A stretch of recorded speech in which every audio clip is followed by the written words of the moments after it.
If you watch just one video on electric vehicle charging this month, I suggest it be this one. And that's because I have the exclusive scoop on what I believe will be the biggest electric vehicle charging news story of 2025.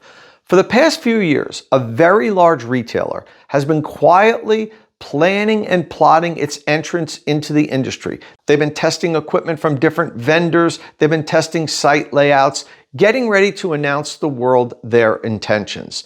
And I'm honored to announce that they have selected State of Charge to be the conduit to tell the world about those intentions, which we're going to do here today.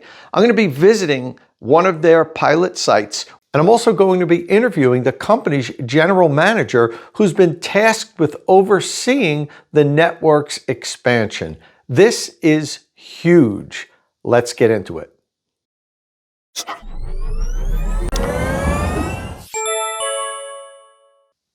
All right, so I said this was a very large retailer. How about the largest retailer in the world? Yes, I'm talking about Walmart.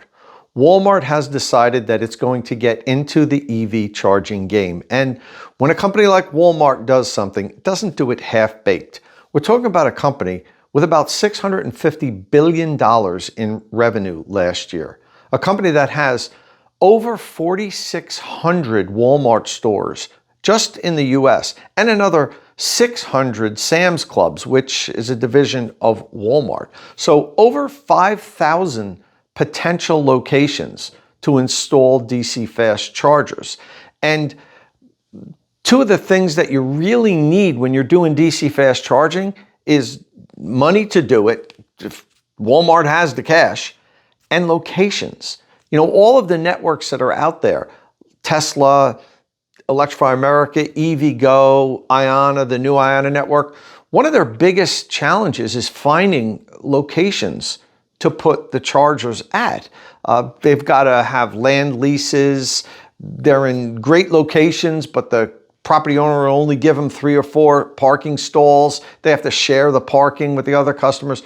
Walmart has enormous parking lots in all of their locations. It's such a good choice that other networks, like Electrify America, for instance, have partnered with Walmart in the past to put their chargers in Walmart's parking lots. Well, Walmart was looking at these chargers, I guess, and saying, we could be selling that electricity to our customers. Why are we letting Electrify America do it? So they decided, hey, we're going to do it.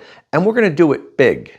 We're talking about thousands of locations with tens of thousands of chargers online by the end of this decade. So less than 5 years, thousands of locations, tens of thousands of chargers.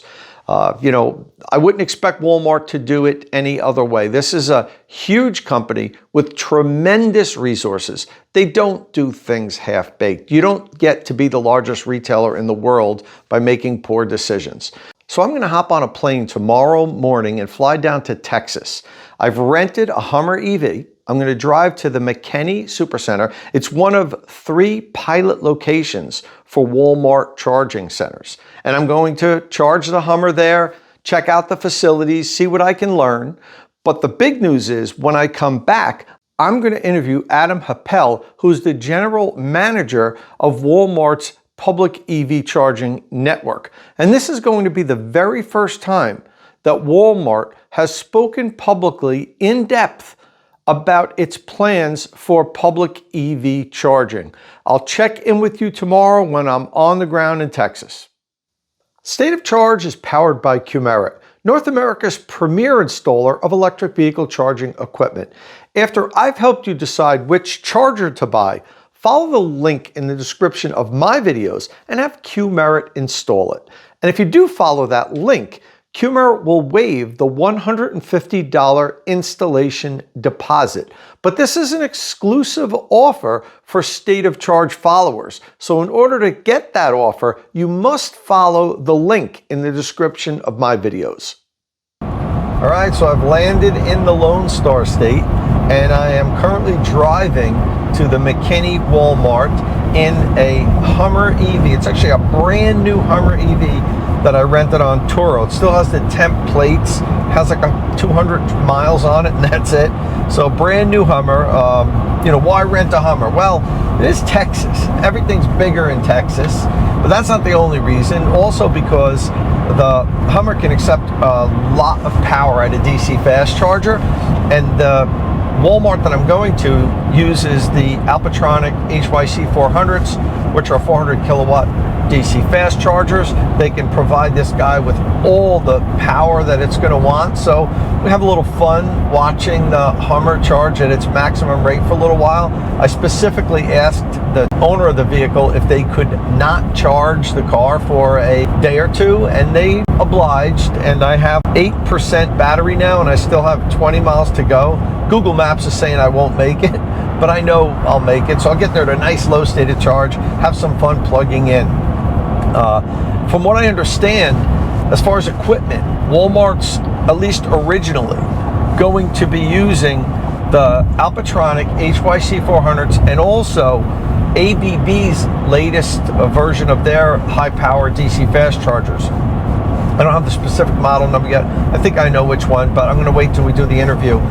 They did try out equipment, and those are the two chargers that they've selected to at least begin the network. But they did tell me that they will be charger agnostic. If there's other equipment they find that they think is going to work well on the network, or perhaps if the vendors that they've selected can't produce the chargers fast enough, they will look elsewhere, and the customer's experience will be the same because everything is going to be authenticated through the Walmart app. From what I understand, at least for now, and again, I don't have all the details, you have to download the Walmart app when you show up, and you scan a QR code on the charger, and that authenticates your charge. You have your credit card stored in your Walmart app. Regular Walmart app, it's not like a special electric vehicle charging Walmart app. Use the regular Walmart app, and that's how you authenticate and charge. Let me get over. I have the hands-free Super Cruise going on here now in the Hummer, and that's how you charge the vehicle. As far as discounts and so forth, we're going to talk about that in the interview coming up. Will Walmart customers get a discount? Will there be a membership fee that you can pay a little extra and get a discount? That's all going to be asked when I do the interview next. But Walmart is a value brand. I would be extremely surprised if they did this Walmart charging network and then charged what everybody else was charging in the area or more. I think that their play is going to be to try to undercut the competition like they do with everything else. Why would their EV charging rates be different? We'll find out. It's one of the things that people have been complaining about lately. It seems like DC fast charging rates have crept up over the last few years, and whereas in a lot of the areas that I charge in, I used to be able to get the DC fast chargers for in the 35 cent kilowatt hour rate, and now it could be up over 50, even 60 cents per kilowatt hour if you don't have a membership. So we'll see what Walmart does. I do expect them to do what they always do and try to undercut the competition and give people a reason to go to their chargers. I mean, there's plenty of reasons already. If you're a Walmart customer, it's very convenient to go plug in, go inside, do your shopping, and then come out. But then there's also the people that aren't Walmart customers. Is that the best place you want to spend 25, 30 minutes or however long you're going to DC fast charging? We've talked before here on this channel about having a 24-hour location is the best for DC fast chargers, and I still agree with that. But you can't let the perfect be the enemy of the good, and the Walmarts aren't open 24/7. I am going to ask them when we do the interview, though, about security, lighting, where the chargers will be located. We don't want them in the back of the parking lot where it's dark, and if somebody has to charge at 2 in the morning, they won't feel comfortable, which is the case with a lot of charging locations now. You can tell I am excited, but there's still a lot of questions about this. I mean, think about it. Tesla right now has about 2,500 supercharger locations, and they have about 30,000 charging stalls. Electrify America has about 1,000 locations and a little under 5,000 charging stalls. Yes, we have Iona coming on now, and they promise to have 30,000 charging stalls by the end of this decade and a whole bunch of locations, but they're not in the ground yet. But look at what we have right now with Tesla and Electrify America. Walmart has over 5,000 locations already there. They have the real estate. That's done. They have the money. We know they have the money. With the revenue that they have, this would be like, 30,000 chargers. Let's, sure, we'll cut the check for it today. And they have the locations. More than 90% of Americans live within 10 miles of a Walmart or a Sam's Club. And Walmart owns Sam's Club, and I'm assuming that they'll use Sam's Club locations for the chargers if it is a location that they need. It's another thing we'll ask in the interview. Well, I'm going to keep driving. I'm about 10 minutes away. I just want to see the site. I don't expect to learn a lot today. They're going to have some people there, but we're not doing live interviews. I just want to feel the place out, charge a little bit, take some pictures, maybe talk to a couple people that use the location, see if they like it, and we'll go from there. All right, so let's see how you charge at a Walmart charging station. First off, of course, make sure your vehicle is positioned so that the connector is closest to where your charge port is. Although these Alpatronic HYC 400s have very long cables, you could actually take it and stretch it out pretty far, but it is better if you are cognizant of where your charge port is so you don't have to stretch it out too far. Okay, so I backed into the spot. Now the screen to activate the session is on the left side of the charger. That's the way it is with all these Alpatronic HYC 400s. So let's go over there and take a look at how you authenticate the charge. Okay, well first you need to download the Walmart app. There may be future locations that you have credit card ability where you can just come up and swipe the charge, but for now, the stations that are in operation all get authenticated through the Walmart app. And there's very clear instructions on the screen here. It tells you what your price is per kilowatt hour, and it tells you first open the Walmart app, then scan the QR code. There's a QR code on the side. You scan that with your Walmart app, and what's going to happen is the two possible connectors that you could use from this station pop up, and it asks you which one do you want to use, the one on the left side, the one on the right side. You can see I'm on the left side of this charging stall because I have a CCS equipped vehicle. This station here has a CCS plug on one side and a NACS connector on the other. As a matter of fact, all of the stations here at this Walmart location has one CCS and one NACS for each charger. That could be the policy. We'll find that out soon. But once you've scanned the code, you select your connector and then you plug in your vehicle and tag start charging and you're good to go. So let's do that right now and we'll see how many kilowatt this HYC 400 pumps into the Hummer. And when you're done charging, you can end the charging session either through the app, the screen, or most electric vehicles allow you to turn off charging from inside the vehicle. So I charged from 1% up to 53% in 27 minutes, took in 100 kilowatt hour, was billed $42, but I really wasn't here to review their charges. We know what the Alpatronic HYC 400s can do. These aren't unique to Walmart, they're out there. Iona's using these. Electrify America just started using these in some pilot locations. I really just came out here to experience a Walmart charging station. And as you can see, there's 4 chargers. Each one serves 2 stalls. So there's 8 stalls. Each charger has a NACS and a CCS connector. So any vehicle can charge from any station. The pricing seems reasonable, 42 cents per kilowatt hour, but I think this is just pilot program pricing. I think down the road there's going to be different pricing, perhaps even a membership fee, but I'm going to find all that information out now because coming up next is my interview with Adam. We're going to find out exactly what Walmart's plans are.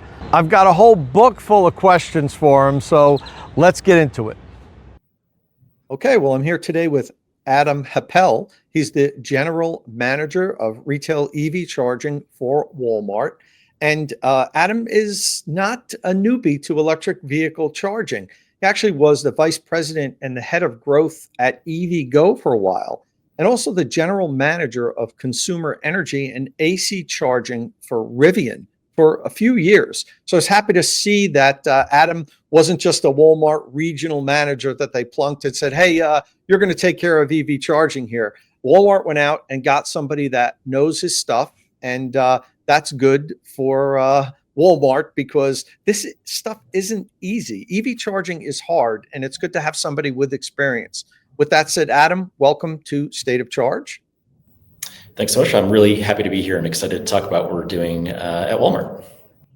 All right, well, let's get right into it. You know, a lot of industry insiders have been talking for the last year or so about Walmart, saying, you know, we wonder what they're up to. We know they're up to something. Are they just dipping their toe into the pool? Are they trying to figure out, you know, maybe at some point in the future, they might get into EV charging? And Walmart has been very tight-lipped about this. But I want to thank you for allowing me to be the first person to interview someone at the company and learn all about it, which we're going to do right now. So first question, general question, why is Walmart getting into EV charging? Yeah, that's a great question. You know, at Walmart, the customer is always number one. So we've had an opportunity to look across the market and kind of assess customer needs. As we've seen more and more of our customers driving electric vehicles, coming to stores to shop, we realized there was an opportunity to provide an additional service or additional offering to those customers while they're at our sites or at our stores. So as we think about this omni-channel, you know, all-encompassing retail opportunity that we have to offer customers, EV charging becomes kind of another one of those offerings that we have today. And you can think of it as fuel stations, auto care centers, really meeting the demand where it is today. Okay. And, you know, Walmart has a lot of locations. I think a little less than 5,000 stores. You also have over 600 Sam's Clubs, which is basically a division of Walmart. So over 5,000 retail locations here in the US. So at what scale are we talking? How many charging stations? How many chargers? What are we looking at here? Yeah, we're looking across the entire portfolio of our U.S. operations here. So as you mentioned, you know, there's a number of Walmart stores, there's a number of Sam's Clubs that we can look at, and the intention is that we're going to build at thousands of those locations by 2030, and you know, potentially keep growing from there. So don't have the exact number by, you know, which day or date, because a lot of it comes down to, as we take a look at the store, the market conditions, where we can build, we're going to build everywhere that we can. And again, with the intention of having literally thousands of locations over the next 5 years. Okay, wow, thousands of locations. So maybe you could help us out with how many chargers per location, because that's important. I think some of the networks that are out there, perhaps even one that you used to work for, in my opinion, maybe haven't installed as many units per location as needed. And maybe it was okay when they first started doing this, but now it's not. And we have issues at these sites. How many chargers per location is Walmart looking at? Yeah, there's a couple things going on. And of course, we have the luxury of hindsight and what's been done in the past. But we're really going to size each site by kind of looking at existing and forecasted demand. So we know that in a demand-driven model, there are locations where there's already just not enough EV charging infrastructure for the number of EV drivers that are out there that are either our customers or not yet. So each site stall count will kind of depend on what those market conditions look like, which geographies, store layouts. But we are aiming for larger sites at high demand locations. You know, I could say that we kind of have some minimum port count set up. It's going to be larger than most of the legacy or older ones, and kind of the size at the max is really mostly dependent on like how many spaces do we have and was the capacity of the utility there. So we're really trying to meet demand as it is today and as we're forecasting it out.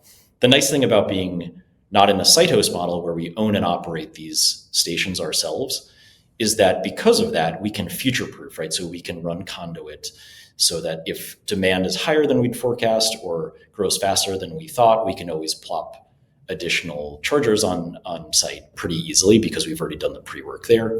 And again, we own and operate both the stores and the parking lots and now the EV charging stations that sit on them. So it makes it a lot easier than having to go renegotiate a rental or a lease type of a third-party operation. Great. Have you considered pull-through stalls? I know that's an underserved type of charging. With now that we're getting more electric trucks on the road that tow, they're not set up to park and charge at regular chargers without blocking a lot. You have the space. Walmart parking lots are enormous. Are you going to be including some pull-through sites? And if you are, could you tell me a approximate, like 10% of your locations or something like that? Yeah, that's a great observation. And I myself am the driver of an electric truck and do occasionally tow things. So I understand the importance of having those pull-through spaces. Again, it goes back to kind of my earlier comment where we can assess each site. So we will have pull-through spots at a number of our stores. I don't have a number in mind today because, again, that comes down to really assessing the local geography, the market, and quite honestly, the store layout. So where we can have the opportunity to build some or even many pull-through spots, we will have those. I think you visited one of our sites already, and we did not have any there, but a few miles away in another location that we're building at, there will be pull-through spots. So again, some of this is also testing to learn and see what the demand is for those types of spots. So if we find that those that do have pull-throughs are more popular, higher utilization, better customer satisfaction scores, we can take that internally and say, okay, now we know that we should probably build a or some pull-through spots at more or less places. Yes, and I did visit the McKinney, Texas location. You have 3 locations now: McKinney, Texas, Crossroads, Texas, and Springfield, Arkansas. Right? Those are pilot sites. I don't do any of those have pull-throughs currently. I didn't visit the other sites. Yeah, so just so we're clear, the McKinney site is our first fully owned and operated with the customer experience, with the hardware that we're going to be using and all of the backend that we like. The second 2 sites that you mentioned at Crossroads and here you're right outside of Bentonville and Elm Springs, those are our prototype sites where we kind of did a lot of testing and learning. And you kind of mentioned we like to dip our toe in the water. That was our opportunity to really build it out and just say, like, do customers want to come to Walmart and charge? And the data that came back was like an overwhelming yes. So that's what really gave us the confidence to go out and now build at scale. So what you saw in McKinney is the customer experience that we'll be building, the hardware that we'll be using, and kind of the customer experience that you saw, your journey on the app, things like that. That is what we'll be scaling with. So to answer your question, though, yes, at Crossroads and at Elm Springs, there are some pull-through spaces. They're sort of built in as you kind of come in, park, and can pull out. So yes, and that's what gave us the confidence to say, like, we should think about building pull-throughs at some other spaces as well, other sites as well. So you mentioned that you kind of use those sites as, like, you monitored them as you were, deciding what you were going to do. But that wasn't the only opportunity you had to monitor charging stations. Walmart has in the past partnered with other networks and allowed them to install their chargers on your locations. There's actually quite a few locations I've charged at that are Walmart locations. How does that play into the fact that you're getting into this? Are you going to maintain those relationships, or will those end now that you're going to do it yourself? Look, yeah, I've charged at those locations too, and third parties have operated about 280 of our stores. They've really been wonderful partners, and as we continue to grow the network, we're going to assess how we move forward with each one of those additional third parties. They've been great partners to date. So okay, so I noticed at the McKinney site that I went to, every charger had a NACS connector and a CCS1 connector. Is that going to be your policy, that every charger will have one of each? And I can assume that you're not going to offer any CHAdeMO connectors. There were none at McKinney, or will there be any sites with CHAdeMO? Yeah, let me take the first part of that question. So yes, we're going to be a native NACS network. As we know, a lot of the OEMs are kind of switching over to that format, but it's going to take time for the installed base to kind of catch up. So for the first sites, we're really just installing 50-50. So it'll be CCS1 and NACS. The great news is the hardware suppliers that we're working with, it's easily swappable, and we can order any configuration that we like. So as we learn more and more of what the customer breakdown looks like, obviously we could forecast it and we'd probably be wrong, but as we learn what the actual customer and driver breakdown looks like, what cars they have, we can adjust the ratio on CCS and NACS connectors. To talk about or answer your CHAdeMO question, we had CHAdeMO at our prototype sites. As we know in the industry, like that standard is being generally phased out. There are some available, so we won't have any native cables at our sites. However, we know that folks with CHAdeMO vehicles find ways to charge at all public chargers. You have big parking lots, and I noticed at the McKinney site that chargers were kind of pushed to the back of the parking lot. I like that on one hand because when they're too close to the store, you have a better chance of people icing them. If they're prime parking spaces, the gas cars want to park in them. They don't really care that you have to charge. But on the other hand, there's a lot of parking lots that are dark at night. And when you're pushed out to the back corner of a parking lot and it's late at night, even I've felt insecure at some charging locations over the past years. So this is a two-part question. Do you have a standard place where you're going to install them on a parking lot, or is it going to be wherever we can fit it, number one? And number two, what about security during off hours? Because Walmarts aren't open 24/7. There's no restroom facilities once you're closed. There's no security guards. Are you doing anything to ensure safety of the people charging there during off hours?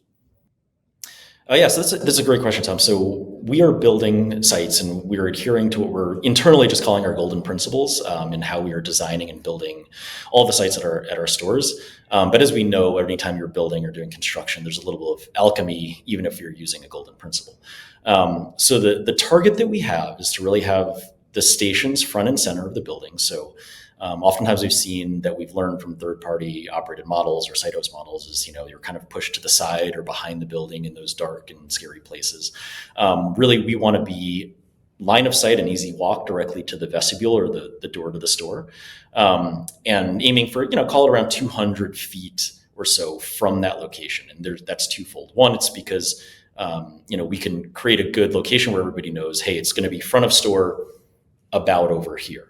The second part of that is exactly as you'd mentioned earlier. It's managing the risk of icing. So we know if we take up all the premium spots that are right in front of the store, whether it's intentional or not, people are going to want to park, run in, pick up their groceries. There is always that risk of icing. So by putting it kind of a little bit further away, we can manage both the icing, but also the convenience factor of being front and center of the store, well lit and easily walkable. Okay. So as far as the parking goes, then how about handicap accessibility? This is a problem across many networks where there's never any, I won't say never, but quite often there isn't any accommodations for handicap parking. I noticed at the McKinney site, you had signage that it wasn't restricted for only handicap, but there was one stall that was handicap priority. If all the other stalls are taken, you can charge there if you're not handicapped, but you're supposed to leave it empty if there's another store open. Is this going to be across the network? Yeah, so ADA compliance is really important to us, and we'll ensure that all of our sites, one, at a minimum, are ADA compliant. Two, for those places where we do have stalls that are specific for ADA, we will have where they're required that they're dedicated and where their ability to sort of the use last concept. So there will be signage and it'll be appropriately, placed where we can say, hey, if there's all available or being used and this is still available, you may use it. But obviously we hope that people have the courtesy to reserve those spaces for those who need it. Okay. So this question, you may have already answered it by talking about adding capacity, but do you have any plan or any idea how you'll handle vehicle queuing? We're starting to see that in many locations, and it's led to fights at some locations. Is that something that you're just going to solve by adding more chargers if you see that your sites are getting queuing, or are you going to have a queuing policy? Yeah, we're always looking to add innovative new features because we own the app experience and can think about how we manage the network and whether it's the customer experience for queuing or payments or something else. One of the ways to manage that, again, is having more capacity. So we are kind of looking at what the existing demand is today and making sure we're future-proofing and building bigger than the existing demand. So we think that, one, that'll help manage queuing in the early days. And then as we get further and further along and learn more, we're kind of looking into what features we can build into the network and into the customer journey that help manage queuing and the system that we put in place to do that. What if a customer needs help? Will there be somebody on site there to help them? Yeah, so the great part about being part of the Walmart ecosystem is that we'll have associates on site. So as you know, the store is staffed with our wonderful associates. Now, we're not asking folks to be out there full time, but we will be training both our customer care team and on-site or in-store associates to be able to answer questions, help customers with app downloads or setting up their payment system, things like that. So, of course, there will be folks on site as well as on the phone. If you call the 1-800 number, you'll be able to reach our customer care team that are trained specifically to answer questions about the EV charging network. Okay. How about pricing? When I went to the McKinney said it was 42 cents per kilowatt hour. Are you going to have dynamic pricing? Will it be set across the whole network? Will it be local based? Will you have a discount for members? Let's talk a little bit about the pricing. Yeah, there's a lot in there, but first and foremost, save money, live better is our purpose here at Walmart, and we really take that to heart in everything that we do, and especially as we set pricing. Realistically, the way we're going to go about it is kind of look at the market. Obviously, electricity costs different. The cost of electricity is different in different places. So that can help determine what the end cost is. So there's not going to be one specific price that is going to be national. It will be geography and location dependent, really on what it costs us. That being said, everyday low pricing is something that we are famous for. So offering an everyday low price is a priority as we roll out the network. That means that it'll be a great value for our customer. We'll look at what the local competition is, what our costs are, and things like that, and really put a price out there that we believe is a great value to the customer. So, Adam, Walmart is known as a value brand. You undercut your competition, and that's why people keep coming back. That and good quality, but it's known as a value brand. Can you be a value brand with EV charging? Can you offer your goods and services with charging for less than your competitors? Yeah, that's great. Now, I'll just clear something up. When I talk about everyday low price, it's not always about being the lowest price competitor in the market, but it's really offering the best value to the customer. So when I think about that and all of the retail amenities that we have available on site that others may not, I think about what that relates to in price. So again, does it mean we have to be the lowest price competitor every single time? No. Will we be a great value relative to the market? I would say yes. In terms of membership, yeah, we have a membership program here called Walmart Plus. It's really wonderful. It's all encompassing. And we're working to roll out a pretty exciting offering for Walmart customers who are also Walmart Plus members and EV charging and EV owners. So we'll have more information on that when we're ready to talk about it, but it'll be an exciting program. Okay, one last question, Adam. EV charging, at least public EV charging, has been a bit of a mess. What's everybody doing wrong that you'll be able to fix? Yeah, look, I don't want to talk about what everyone else is doing wrong, but I'm always happy to highlight what I think we're doing right and we can do better. So one is really just this intense focus on the customer experience. I think I mentioned earlier, the customer is always number one at Walmart, and we really take that to heart here. So when we zoom out, when we think about what that journey is, what that customer offering is, how it relates to Walmart's omni-channel or integrated retail experience, how do we bring that to life, bring that to customers so it's their one-stop shop for groceries, toys, general merchandise, and EV charging? That is where we think that the experience really is much richer than the more transactional relationship that a customer can have with a third-party owned, site host model. The next is reliability. We have this robust network that we're building.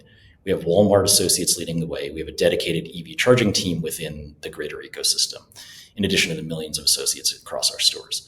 So when we talk about reliability, we have more eyes on our chargers, I think, than most do.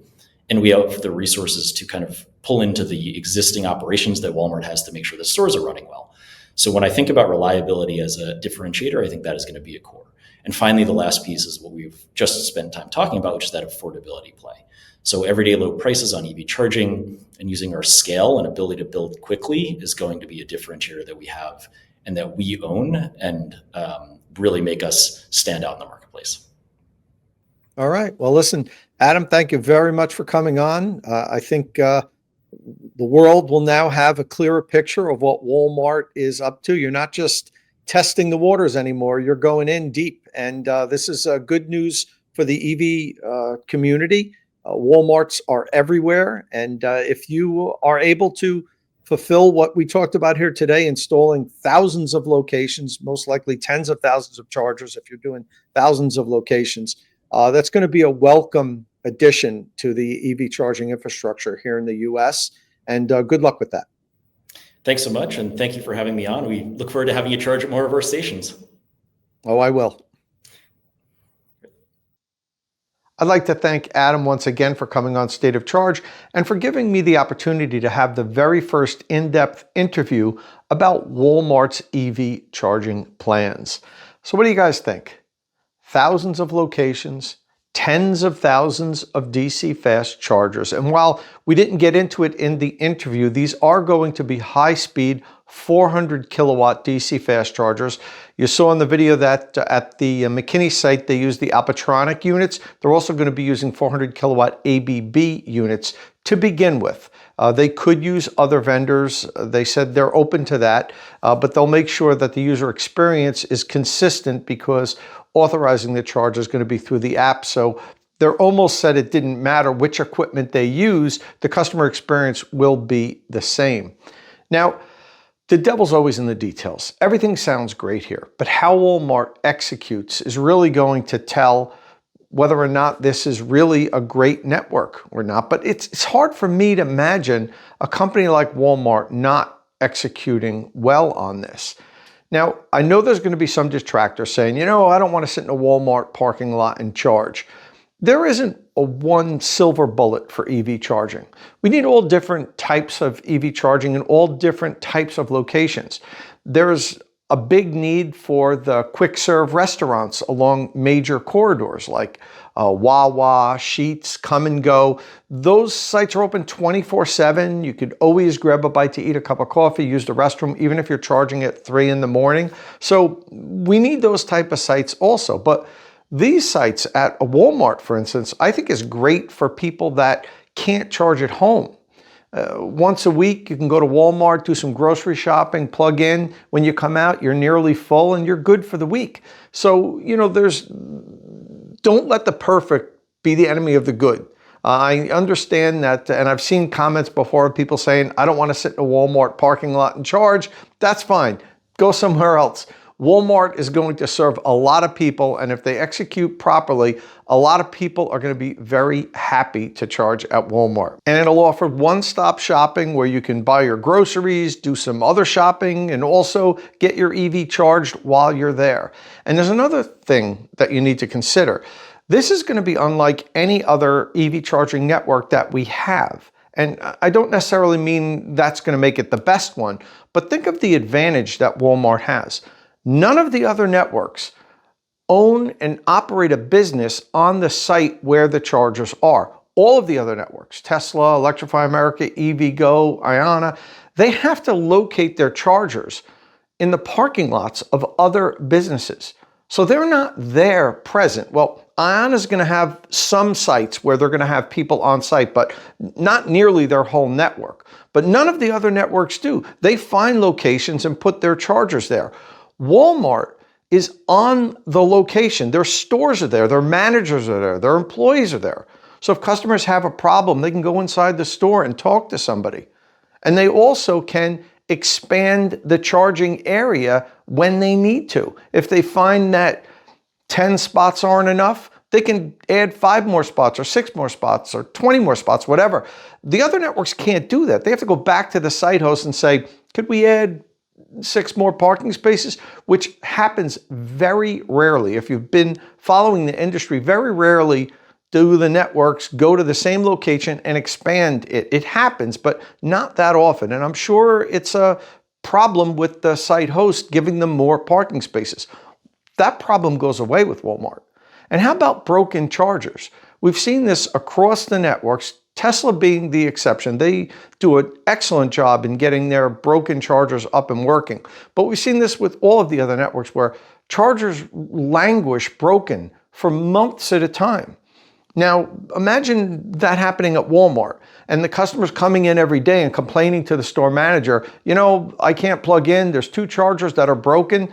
They're going to get so sick of hearing people complain about it that it's going to get fixed.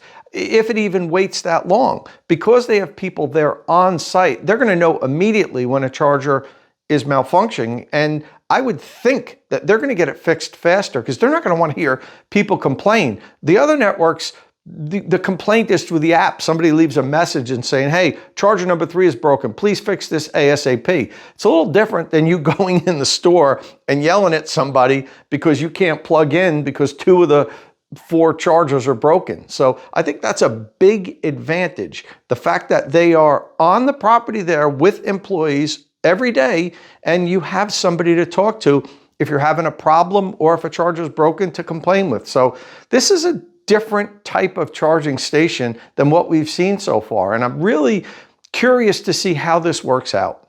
Listen, for those of you that were concerned about the Trump administration pretty much canceling the National Electric Vehicle Infrastructure Program, or the NEVI program, you know, with Walmart committing to thousands of locations and tens of thousands of chargers by the end of this decade, IANA has already committed to 30,000 DC fast chargers by the end of this decade. In addition, you've got Tesla, who just continues to install superchargers. Electrify America continues to expand. EVgo continues to expand, and so do the other networks. I would have to say, while I'm not happy that the NEVI program has been pretty much canceled at this point, we're going to be just fine. By the end of this decade, just think about it, we'll probably have at least twice as many DC fast chargers as what we have here today. At least twice as many. Between IANA and Walmart alone, you might be looking at 50 or 60,000 DC fast chargers. And you know Tesla's not going to stop installing theirs, so we're going to be in a good place. Within a couple of years, infrastructure continues to mature here in the US, and if you're interested in getting an electric vehicle, don't worry about it. I know I've had comments here that say, Tom, I'm thinking about getting an EV, but you know, with the NEVI program being canceled, I'm worried about infrastructure. Don't worry about it. We're going to be just fine. Listen, I'm really curious to hear what you guys think about this Walmart charging network. So please leave your comments in the comments section below. If you have any questions about the network, also leave those in the comment section below, because I'm going to maintain a relationship with Walmart now, and I should be able to get answers to most questions. And listen, if this is your first time here at State of Charge, please hit that subscribe button and ring the notification bell so you don't miss any upcoming electric vehicle news and reviews. And as always, thanks for watching.